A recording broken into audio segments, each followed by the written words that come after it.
संत शिरोमणि आचार्य गुरुवर विद्यासागर जी महाराज की जय। नवाचार्य श्री समय सागर जी महाराज की जय। अरहम योग प्रणेता पूज्य मुनि श्री प्रणम्य सागर जी महाराज की जय। ओम अरहम नमः। स्वाध्याय प्रेमी बंधुओं, युग श्रेष्ठ आचार्य भगवान श्री 108 विद्यासागर जी महाराज के सरस्वती पुत्र अभीक्ष्ण ज्ञानोपयोगी प्राकृत विद्य अरहम योग प्रणेता मुनि श्री प्रणम्य सागर जी द्वारा रचित नई छड़ाला का अनूठा स्वाध्याय गुरु आशीर्वाद से सतत चल रहा है। हम आशा करते हैं कि ग्राफिक्स और एनिमेशन के साथ आप सभी को यह स्वाध्याय और इसमें दिया गया विषय अच्छे से समझ में आ रहा होगा। प्रथम दाल के स्वाध्याय में हम 4 गतियों के दुख क्रम से जान रहे हैं और उत्तम श्रावक कुल में एक स्वस्थ शरीर के साथ जन्म की दुर्लभता और इसे सार्थक कैसे बनाए को भी समझ रहे हैं। अब चलते हैं। परावर्तन मिथ्यात्व और कषाय से युक्त होकर होते हैं। मिथ्यात्व 5 प्रकार का होता है और कषाय 25 होती हैं। उसमें से प्रमुख अनंतानुबंधी कषाय होती है। मिथ्यात्व और अनंतानुबंधी कषाय ने हमारी आत्मा पर कब्जा किया हुआ है और ये हमें जागने नहीं देते। कोशिश करने पर भी ये फिर से दबोच लेते हैं और फिर से सुला देते हैं। इन्होंने हमारी आत्मा पर अपनी सत्ता जमा रखी है। पंच परावर्तन का वर्णन सुनते हुए हमें महसूस हुआ कि हमारी आत्मा कहाँ है, हमारे भाव कहाँ हैं, हमारी कषाएं क्या हैं। हमारा संसार सिर्फ अपना परिवार ही नहीं बल्कि द्रव्य, क्षेत्र, काल, भाव और भव सभी की अपेक्षा अनंत है। ऐसी कोई कषाय, ऐसे कोई भाव, ऐसी कोई मन वचन काय के योग की प्रवृत्तियां नहीं जो हमने नहीं की हों। कर्मों की ऐसी कोई स्थितियां नहीं हैं जो हमने नहीं बांधी हों। कषाय, अनुभाव और योगों के अध्यवसाय स्थानों से कर्म की स्थितियां बांधती हैं।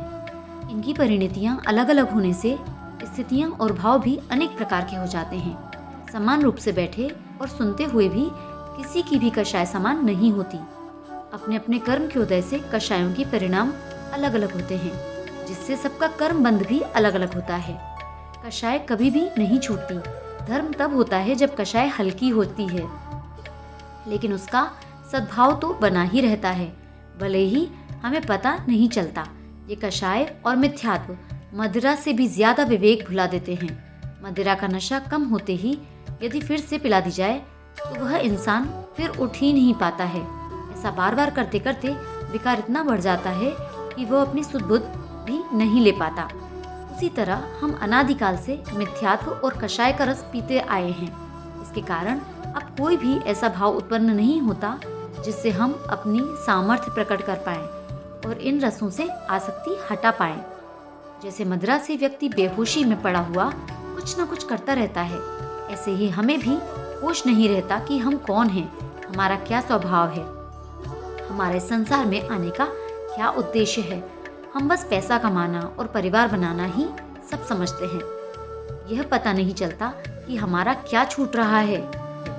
मदिरा जितनी पुरानी होती है उसके अंदर मादकता की पोटेंसी बढ़ती जाती है। पुरानी होगी तो एक ढक्कन पीकर ही 1 गिलास जितना नशा कर देगी। जैसे हमने द्वैपायन मुनि के वर्णन में जाना। नेमिनाथ भगवान ने बताया था कि जब यादव मदिरा पीकर द्वैपायन मुनि पर उपसर्ग करेंगे तब उनके क्रोध से द्वारका का विनाश होगा। तब श्री कृष्ण ने शराब और शराब बनाने वाली सब चीजें बाहर वन में फेंकवा दी। वह शराब वहां शिलाओं के गड्ढों में पड़ी रही। इस कथा का अलग भाग हम कल सुनेंगे। ओम नमः सिद्धेभ्यः। ओम नमः सिद्धेभ्यः। ओकारं बिन्दुसंयुक्तं नित्यं ध्यायन्ति योगिनः। कामदं मोक्षदं चैव ओंकाराय नमो नमः। अर्हमित्युक्तस्य तत्क्षरं ब्रह्म वाचकं परमेष्ठिनः सिद्धचक्रस्य सद्बीजं सर्वतः प्रणमाम्यहम्। तीन लोक में चार हैं, मंगल शरण व श्रेष्ठ, अरहत सिद्ध व साधुगण, धर्म जैन जग ज्येष्ठ। तीर्थंकर जिन देव की, जिन वाणी को ध्याय, सार्वधर्म संक्षेप से कहूँ चित्त हुलसाए। ये अंतिम छंद है। 17 नंबर। ज्यों मदिरा पी और विकार,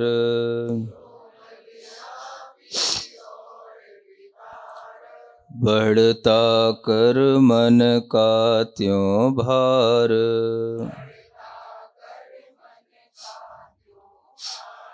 यूं परिवर्तन हुए अनंत,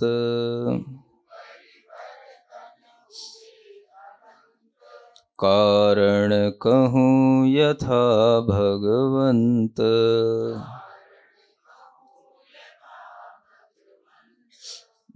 पढ़ो।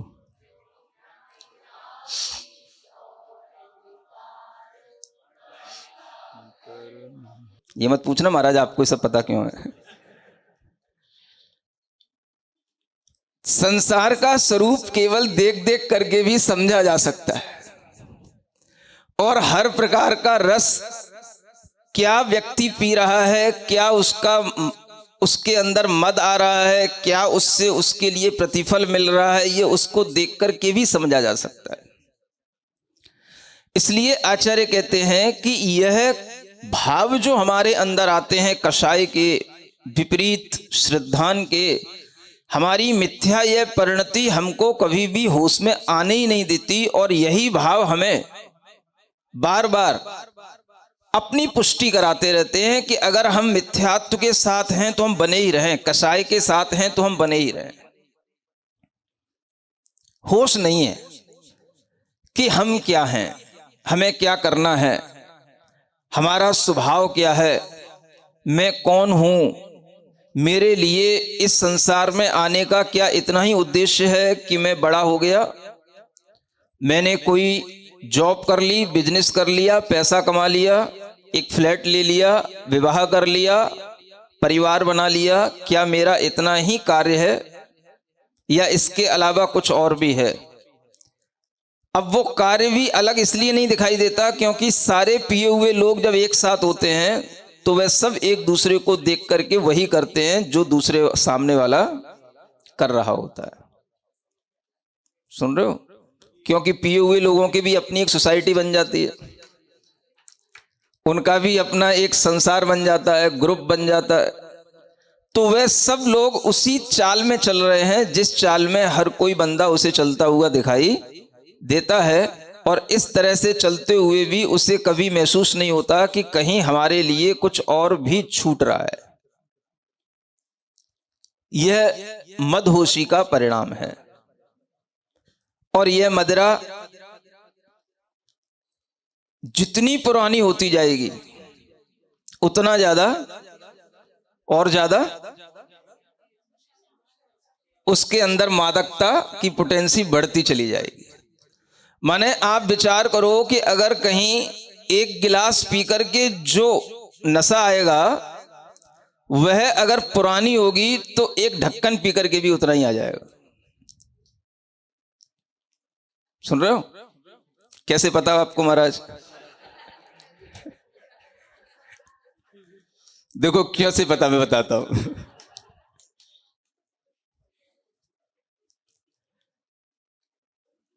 जब भगवान नेमिनाथ के समौ शरण में श्री कृष्ण ने पूछा कि ये द्वारिका का अंत कैसे होगा, कब होगा, सुनते हो? तो भगवान ने क्या उत्तर दिया कि यह इन द्वीपायन के निमित्त से होगा और तुम सब यादवों के द्वारा इन द्वीपायन पर जब उपसर किया जाएगा और तुम सब शराब पिए हुए होगे, तभी जो है इनके ऊपर इस तरह से तुम पत्थर आदि बरसाओगे, तब इनको क्रोध आएगा, तब इनके द्वारा ही उस क्रोध से द्वारिका का विनाश होगा। अब उस समय पर श्री कृष्ण ने डर करके क्या किया, द्वीपायन को भी, खुद भी वो द्वीपायन बाहर निकल गए उस द्वारिका से, और उन्होंने कहा कि शराब के निमित्त से द्वारिका जलेगी। तो उन्होंने कहा जितनी भी यहां पर कहीं शराब है उस सबको बाहर फेंक दो, दूर वन में जाकर के डाल दो। न केवल शराब, शराब जिस चीजों से बनती है, ऐसी कोई भी चीजें, चाहे वो महुआ हो, चाहे कण्व हो, चाहे जौ हो, कोई भी चीजें, चाहे वो अंगूर हो, उनका भी यहां पर कोई अब सेवन नहीं करेगा। उन सब चीजों को यहां से बाहर निकाल दो। और सब निकाल दिया गया। सुन रहे हो? जितनी शराब थी वो बाहर एक वन में, कदम्ब वन में जाकर के उसको फेंक दिया गया। और वहां पर उस वन में जो शिलाएं थी, शिलाओं में गड्ढे होते हैं, जैसे पानी भर जाता है, छिद्र रहते हैं, स्थान होते हैं, उनमें वो है शराब वहां जाकर के जो फेंक दी वो वहां पड़ी रही। सुन रहे हो? कैसे पता महाराज आपको? अब 12 साल के बाद में जब वह फिर से कभी वह घूमते घामते यादव कुमार जब वो आए, थके हुए थे, प्यासे थे, उसी जंगल में पहुंच गए। इतने थके, इतने प्यासे कि कहीं कोई पानी नहीं मिल रहा, कहीं कोई तालाब नहीं, कहीं कुछ नहीं। और जब वह उस जंगल में पहुंचे और उन पत्थरों पर, उन शिलाओं में, गुफाओं में पहुंचे, तो उन्होंने वहां पर उस पानी को देखा। कौन सा? जो फेंका गया था। समझो 12 साल में इतनी वह मदिरा सूखी नहीं। क्या समझे? पानी तो सूख भी जाता है, मदिरा सूखती नहीं। अगर वो कभी सूख भी जाए तो वह जैसे ही पानी बरसेगा तो वह पुनः फिर से वैसे ही हरिया जाएगी। जैसे कि कहीं आप काई देखते हो, काई अगर कहीं सूखी पड़ी हुई हो, पानी डल जाए पत्थर पर तो पुनः हरी हरी हो जाती। 12 वर्ष में वह मदिरा इसी तरीके से पड़ी रही उन गड्ढों में, और वह पानी के माध्यम से सड़ती भी रही। और उन 12 वर्षों के अंदर वो मदिरा के अंदर इतनी ज्यादा मादकता आ गई, इतनी उसकी पोटेंसी बढ़ गई। उन यादवों ने जब वापस आकर के जल के निमित्त से उसको पिया कि भाई अब प्यास के लिए कुछ बुझाने को कुछ मिल नहीं रहा है, तो जो यहां पर इन पत्थरों में इसी को पिया जाए, और उन्होंने पी लिया। सुनते हो? और पीने के बाद में बस फिर क्या था, कहां कपड़े हैं, कहां आभूषण हैं, कहां धनुष बाण हैं, कहां हाथ हैं, कहां पैर हैं, कौन किसको मार रहा है, कुछ भी कोई होश नहीं। इतनी मदहोशी, इतनी उस मदिरा की मादकता। और उसी बीच में ये घटना घट गई कि उसी जंगल में वह द्वीपायन आकर के वहां विराजमान थे। सुनते हो? अब वो प्रसंग तो अलग है, अपने को तो अभी मदिरा से मतलब है। यानी 12 वर्ष में भी उस मदिरा की मादकता नहीं गई, और वह 12 वर्ष में मदिरा सूखी नहीं, और 12 वर्ष के अंदर वह मदिरा और ज्यादा मादक हो गई, और इतनी मादक हो गई कि एक एक घूंटी सबने पिया, और फिर भी इतना ज्यादा उसका इफेक्ट आ गया कि सब अपनी सुध बुध भूल गए, सब अपना विवेक भूल गए, कौन क्या है सब भूल गए। और बुद्धि इतनी भ्रष्ट हुई कि सामने जो दिखा उसी को स्मरण भी आया कि हाँ यही वो द्वीपायन है। देखो बुद्धि कहीं चली नहीं गई, पहचान भी है, लेकिन वह पहचान होने के साथ साथ अरे इसी के निमित्त से यह द्वारिका जलेगी, इसलिए इसको मारो, तो उनको मारने भी लग गए।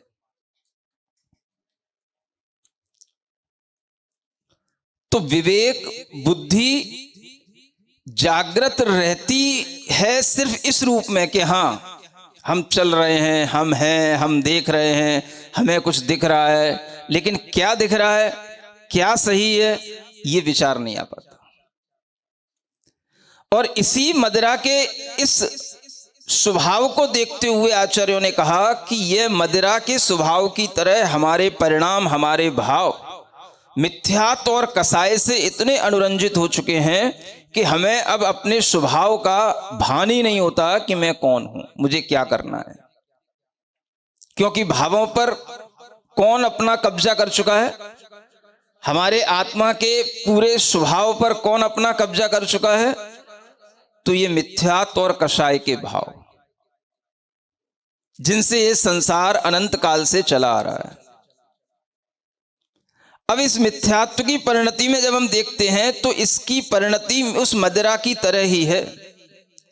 जो मदिरा 12 साल में खराब नहीं हुई, खत्म नहीं हुई, आप सोचो वह मिथ्यात्व, वह कषाय जिससे हम हर जन्म में पुष्ट करते हैं, वो कैसे खत्म हो सकता है। हम हमेशा अपनी कसायों को बल देते हैं, अपनी आत्मा को बल नहीं देते, हमेशा अपनी कषायों को बल देते हैं। जिससे हमारा अहम बढ़े हम वो काम करते हैं, जिससे हमारी मान कसाय पुष्ट हो हम वह काम करते हैं, जिससे हमारा क्रोध भी हमें पुष्ट होता हुआ दिखाई दे हम वह काम करते हैं। अगर तुम ऐसा नहीं करोगे तो समझ लेना मेरा गुस्सा, ये क्या है, ये क्रोध की पुष्टि है। नहीं समझ आया? अगर तुमने मेरी बात नहीं मानी तो फिर समझ लेना मेरा गुस्सा कुछ भी कर सकता है। ये क्या है, यह क्रोध की पुष्टि है। तो इस तरह से वह क्रोध, वह मान, सभी कसाएं उस मिथ्यात्व के साथ में जब पुष्ट होती हैं तो वह और ज्यादा उस मिथ्यात्व को बल देती जाती है। अगर हम देखें तो बल मिथ्यात्व में नहीं है, बल किसमें है, बल कसायों में। ताकत नहीं है मिथ्यात्व के अंदर, वो ताकत कहां से उसके अंदर, तो इस अनंतानुबंधी कसाय के कारण से। ये कसाय उसको बांधती है, यही उसको चिपकाती है, यही उसको बल देती है। और इसको पता है जब तक ये मिथ्यात्व मेरे साथ है तभी तक मेरा अनंतानुबंधी जो कसाय है वो जानती है, तभी तक मेरा सद्भाव भी इस आत्मा में। क्योंकि जब तक ये विपरीत काम करेगा, विपरीत परिणति इसकी चलेगी, तभी तक ये मेरी व्यवस्था बनी रहेगी, मेरा काम चलता रहेगा। और जैसे इसने विपरीत परिणति को छोड़ा तो वह अनंतानुबंधी कसाय भी कोई काम की नहीं रह जाएगी। विपरीत परिणति क्या, संसार को अपना मानना। विपरीत परिणति क्या, मरण के समय पर दुखी होना और समाधि मरण की भावना नहीं करना। विपरीत परिणति क्या, शरीर के सुख को अपना आत्म सुख मानना और आत्म सुख की कभी इच्छा नहीं करना। विपरीत परिणति क्या, विषयों के द्वारा मिलने वाला सुख ही वास्तविक सुख है और आत्मा का सुख तो कोई होता ही नहीं है, या कहीं कुछ कहा जाता है तो वो मेरे मतलब का है ही नहीं है। ये सब क्या है, ये सब विपरीत परिणतियां हैं। शरीर को आत्मा मान करके यह आत्मा कभी भी अपने मिथ्यात्व भाव को और कषाय भाव को नहीं छोड़ा, और इसी भाव के कारण से, इसी विपरीतता के कारण से इस आत्मा का यह जन्म मरण का कार्य निरंतर अनंत काल से चलता चला आ रहा है।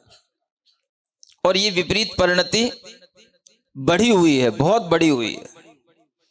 इतनी बड़ी हुई है कि अगर इसमें कहीं ब्रेक लगाने के लिए कुछ भी उपाय बताया जाता है तो वो ब्रेक लगता नहीं है, लेकिन लगता ऐसा है कि हाँ, हम कभी ना कभी इसको सुधार लेंगे।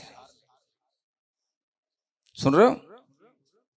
एक प्रोग्राम आपके लिए दिया जाता है, कभी 3 दिन का, कभी 5 दिन का। पहले 10 दिन से शुरू हुआ था, सुन रहे हो? स्वात्म साधना शिविर सबसे पहली बार जब इसको मतलब शुरू किया था, इसका एक इनोवेशन हुआ था, तो उस समय पर इसको 10 दिन से शुरू किया था। महाराज 10 दिन तो बहुत होते हैं, क्या सुन रहे हो?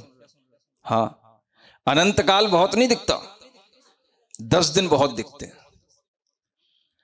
कोई बात नहीं भाई, अब टेस्ट तो आपको थोड़ा सा देना ही है। अब अगर 10 दिन के चक्कर में आप टेस्ट ही लेना छोड़ दो, है ना, आपके थोड़ा सा मदिरा, थोड़ा सा नशा कम हो, ऐसी कुछ गोलियां देना है, तो कम से कम आपको एडमिट तो होना पड़ेगा।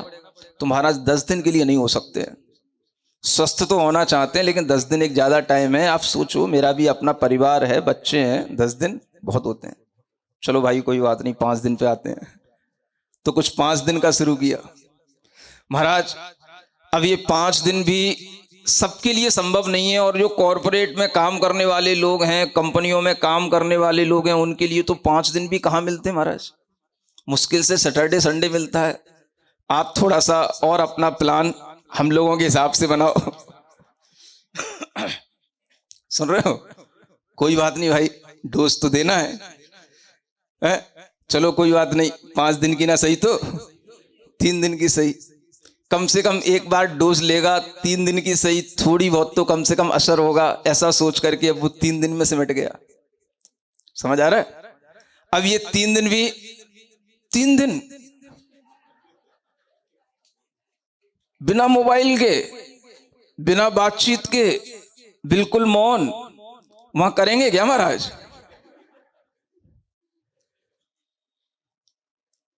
इधर चाहता है कि मुझे मोक्ष सुख की प्राप्ति हो, रोजाना अर्घ चढ़ाता है, मोक्ष फल प्राप्त है अर्घम निरुपामति स्वा, मोक्ष फल प्राप्त है अर्घम निरुपामति स्वा। जब तुझे 3 दिन यहां नहीं पता है कि यहां मैं क्या करूंगा, तो मोक्ष में जाके क्या करेगा? किसके लिए अर्घ चढ़ा रहा है? तो आदमी के अंदर इतना, अपने अंदर मिथ्या भाव इतना बैठ गया है कि अगर मैं कुछ नहीं करूंगा तो कैसे रहूंगा। ये भी एक बड़ा मिथ्या भाव है, मैं कुछ नहीं करूंगा तो कैसे रहूंगा। वहां करना कुछ नहीं महाराज, कुछ थोड़ा सा अपना ऑफिस का वर्क लेकर के आ जाएं, बच्चे हैं, मैं कुछ अपनी कॉपी वगैरह किताबें लेकर के आ जाऊंगा, अपनी स्टडी करता रहूंगा, नहीं कुछ नहीं। फिर क्या? कुछ नहीं करना है, तो फिर क्या करना है? जो वहां कराया जाएगा बस उतना ही करना है। तो यहां पर वह 3 दिन रहने को कुछ बिना किए हुए, कुछ बिना कार्य के रहने को तैयार नहीं है। सुन रहे हो? इतनी फुर्सत नहीं उसको पूरी लाइफ में कि कभी 3 दिन भी निकाल पाए, और बातें क्या कर रहा है? मोक्ष फल प्राप्त है फलम निरुपामति स्वा। वहां तो अनंत काल तक तुझे कुछ नहीं करना पड़ेगा, फिर वहां पूछेगा वहां बैठ के क्या करूंगा महाराज। तो कई लोगों को यह भी एक भाव आता है कि वहां क्या करते क्या है सिद्ध भगवान, मोक्ष में होता क्या है, वहां कुछ नहीं करना पड़ता। तो जब वहां कुछ नहीं करना पड़ता तो यहां भी कुछ नहीं करना पड़ेगा। उसी का तो थोड़ा एक्सपीरियंस दिलाया जा रहा है। जब यहां पे कुछ नहीं करेगा तभी तो वहां पे जाकर के कुछ नहीं करने के भाव में बैठेगा। तो ये जो करने की आदत पड़ी है, कुछ ना कुछ एक्टिव होने की जो आदत पड़ी है, यह आदत भी इतनी ज्यादा हो गई है कि व्यक्ति इस बात को सोच करके ही डर लेता है, भय खा जाता है कि नहीं।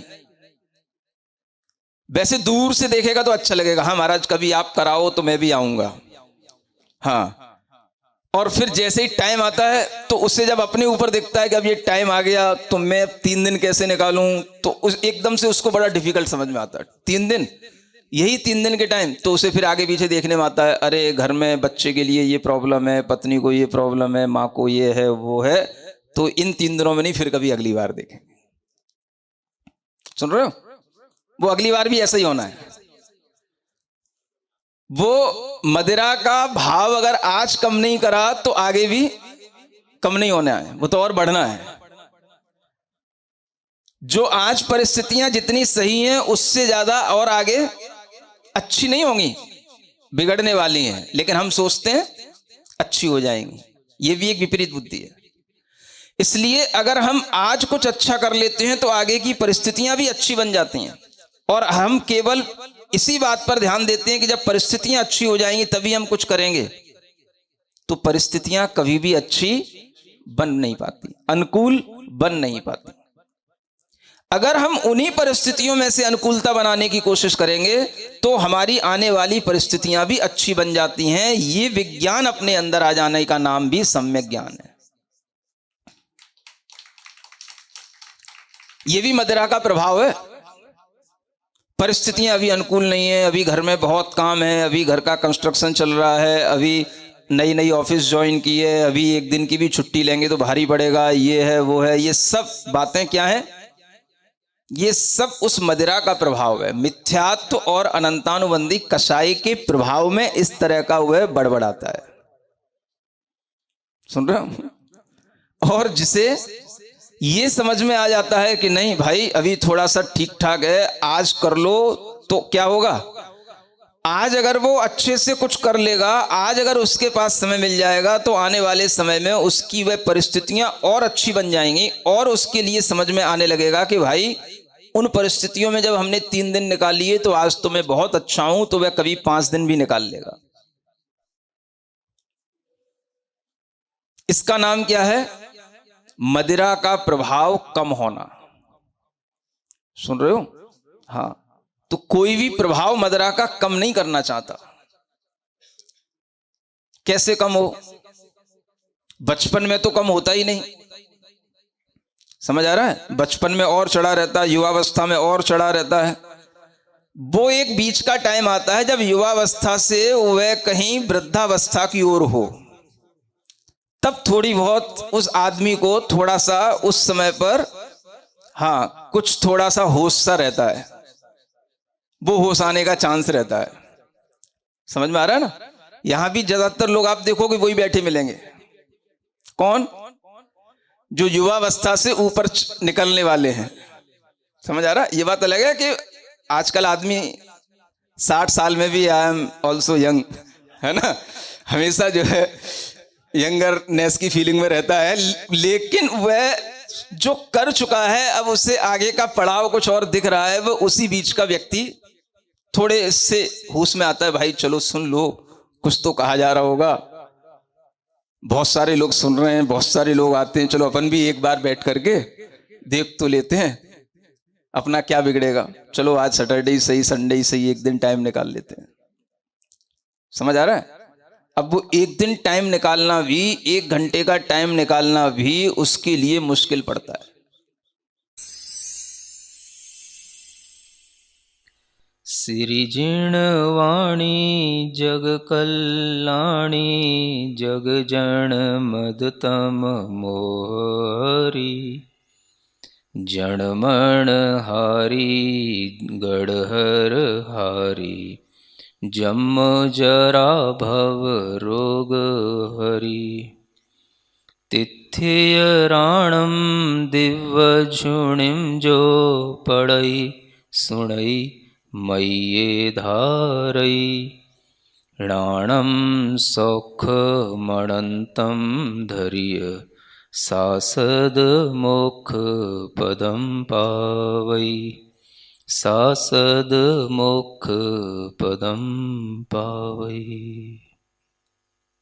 नई छह ढाला आज का सवाल प्रतियोगिता में आप सभी का स्वागत है। आज का सवाल है, प्रायः किस उम्र में लोग अपनी मोह रूपी मदिरा को दूर करने का प्रयास करते हैं? बचपन में, युवावस्था में, प्रौढ़ अवस्था में या वृद्ध अवस्था में? कल के सवाल का सही उत्तर है मदिरा के कारण। आप अपना जवाब हमें कल शाम 5 बजे तक भेजें। 3 भाग्यशाली विजेताओं को मिलेंगे आकर्षक उपहार। अपना जवाब भेजने के लिए लिंक पर जाएं या QR कोड स्कैन करें। ओम अरहम नमः। आचार्य गुरुवर श्री विद्यासागर जी महाराज की जय। सभी भव्य जीव ज्ञान के नए नए आयामों से गुजरना चाहते हैं। इन 6 ढाला के माध्यम से एक संपूर्ण जनागम का सार आप सबके लिए प्रस्तुत होता है। और 6 डाला ये नाम इसलिए दिया जाता है कि इसमें 6 अलग अलग प्रकार के छंदों से इसको गाया जाता है, पढ़ा जाता है, लोगों को कंठस्थ करने में, गुनगुनाने में और पूरे उस जिनागम को अपने अंदर अवधारित करने में सरलता होती है। इसलिए इस पद्य के माध्यम से यह 6 डाला का नया विषय आप सभी के लिए दिया जा रहा है। 3 लोक में 4 हैं, मंगल शरण व श्रेष्ठ, अरहत सिद्ध व साधुगण, धर्म जैन जग ज्येष्ठ, तीर्थंकर जिन देव की, जिन वाणी को ध्याय, सार्वधर्म संक्षेप से, कहूँ चित्त हुलसाय। इस नई 6 डाला में 6 अध्याय हैं। प्रथम 6 डाला के अध्याय में 4 गति के जीवों का वर्णन, पंच परावर्तन का वर्णन,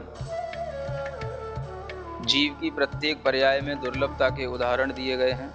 प्रथम ढाल, चतुगति में है जीव अनंत, पंच परावर्तन नहीं अंत, 3 लोक में अति घन भरे, ज्यों डिबिया का जल को धरे, बादर सूक्ष्म भेद से जीव, 2 विध एकेंद्रिय जानीव, पृथ्वी जल अग्नि अरुवायु, तथा वनस्पति थावर गाऊ, साधारण प्रत्येकहु दोय, तिन निगोद साधारण होय, साधारण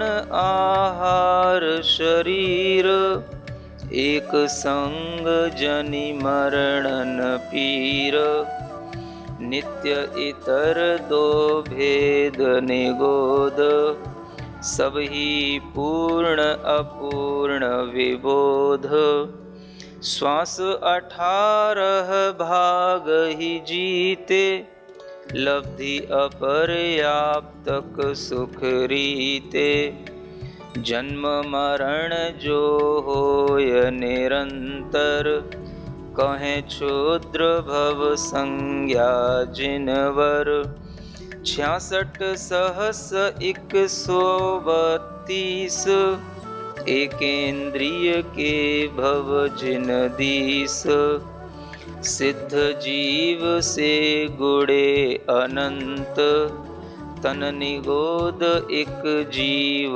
वसंत, हीरा दुर्लभ बालु समुद्र, त्यों दुर्लभ तृषता हे भद्र, बेते 4 इंद्रिय जे जीव, विकलेंद्रिय शंखादि अतीव, 80 60 और 40, तिनमें क्षुद्रक भव जिन दीस, ताते पंचेन्द्रिय पर्याय, दुर्लभ गुण कृतज्ञ ज्यों आय, पंचेन्द्रिय के हैं 24, क्षुद्रक भव कहते जिन ईश, 66 सहस 36, सब अंतर मुहूर्त